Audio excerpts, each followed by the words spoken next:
it seems like if you're going to be focused on buying a relatively small company, you want to focus more on free cash flow than on earnings. Is that, what are your thoughts on that? Do you agree with that or not? Well, I think you really should be saying free cash flow versus EBITDA. Right. And if I've got a service business that's, well, I'll use one of my past clients as an example. He's in the software industry. His capital expenditures are computers. Yeah. They're negligible. Right.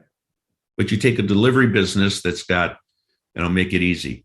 They got 21 trucks. A truck lasts 7 years. That means they're buying 3 new trucks every year. Right. That's a real expenditure. Right. So that has to be taken into consideration from a cash flow perspective. I get that. What is, John, what is, you write about this later on in the book. We're jumping all around your book. I hope you don't mind. You mentioned sellers' discretionary earnings. What is that compared to EBITDA? Well, as I quickly mentioned it was quick. It takes your EBITDA, it adds the owner's comp, perks, benefits, etc., and creates an inflated number.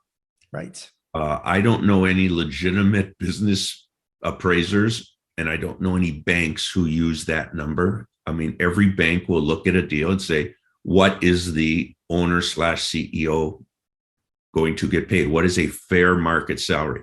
Right. Not what they need. If they buy a small company and they say, I need $400,000 salary, and that company can't support it, the bank's not going to let them take a $400,000 salary. They're also not going to figure in if someone says, well, yeah, I know the fair market salary is $200,000, but I'm willing to take $100 for a while. They're not going to factor that in. They're going to say, what is the fair market salary? And they're going to take that, so they're going to take that off that seller's discretionary earnings to calculate their debt coverage. Got it. I got it. It seems like this whole the exercise of going through. I mean, you have a whole chapter that's devoted about stock sales versus asset sales. And you dig into the details. You've got free cash flow. You've got true cash flow. You've got when earnings are capitalized. You've got discounted future cash flow. All right. It's seller's discretionary. We have all this earnings.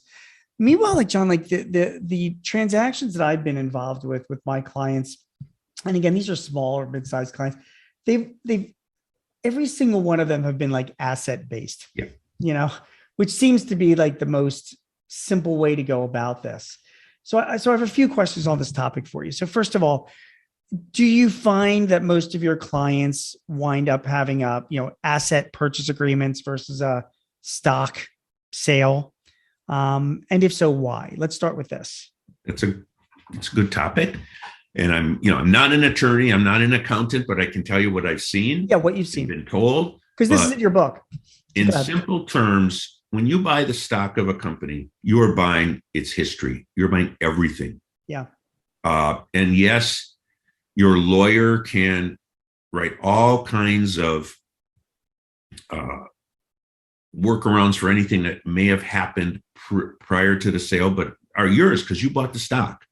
Yeah. So you buy a company and you're in it for a few months, and all of a sudden there's a lawsuit that says 6 months prior to the sale, that manager was sexually harassing one of the employees. You are in the middle of it because it is your company, and yes, you are going to go after the seller, etc. If it's an asset sale, it's a different company, and it's this is a very simplistic view. It's going to go right to the seller.